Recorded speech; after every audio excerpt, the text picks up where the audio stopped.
Bienvenue dans cette nouvelle vidéo où je vais vous parler des accessoires en musculation en partant de ceux que j'estime indispensables aux plus futiles. Voici celui que je n'oublierai jamais, le cahier d'entraînement.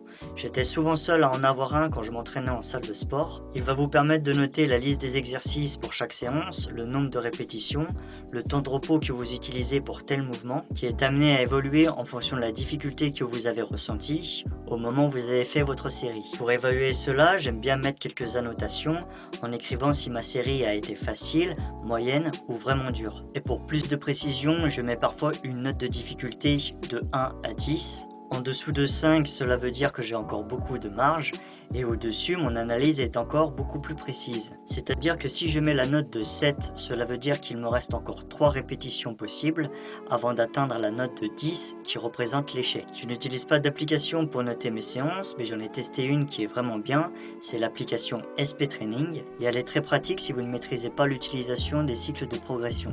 Elle va vous guider sur le nombre de répétitions que vous devez faire en fonction de l'exercice et la charge que vous devez utiliser pour l'échauffement.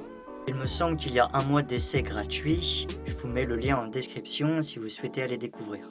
Ensuite, vous avez l'utilisation d'un chronomètre qui fait partie des indispensables pour le temps de récupération. Pour ça, j'utilise mon téléphone, mais si vous savez que vous allez être distrait par une notification ou un SMS, je vous recommande d'en trouver un en dehors de celui de votre portable afin de ne pas tomber dans le piège. Personnellement, je n'ai pas de difficulté à rester concentré pendant mon entraînement. Si jamais je reçois un message, j'évite tout simplement de le lire pendant ma séance. Mais l'utilisation du téléphone a pour moi un double usage, c'est celui de la musique. J'apprécie de mettre ma playlist qui me motive, ça me donne même de l'adrénaline quand je suis à fond dans la chanson et c'est surtout un élément qui m'aide à me surpasser mentalement lorsque la séance va être difficile. Il m'arrive même parfois de mettre un titre en particulier afin de me mettre en condition. Pour ça, j'utilise l'application YouTube Music qui est payante, ça me donne accès à tous les styles sans avoir de publicité.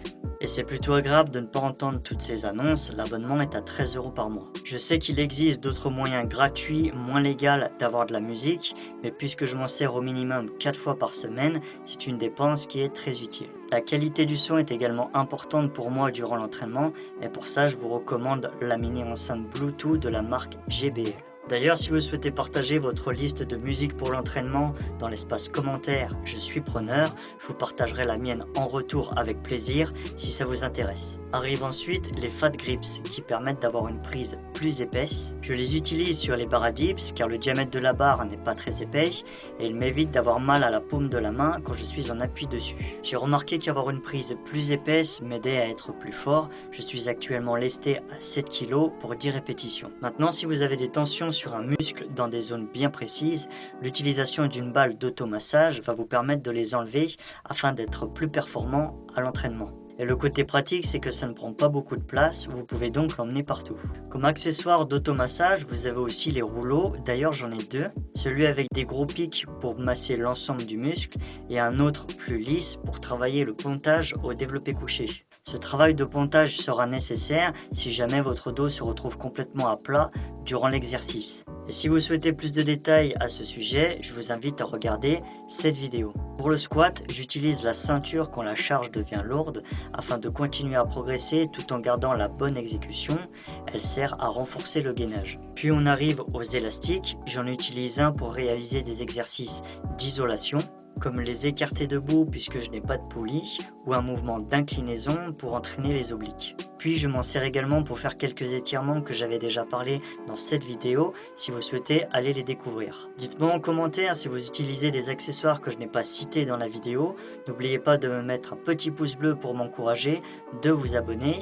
En attendant, je vous donne rendez-vous dimanche prochain 18 h pour une nouvelle vidéo. Salut!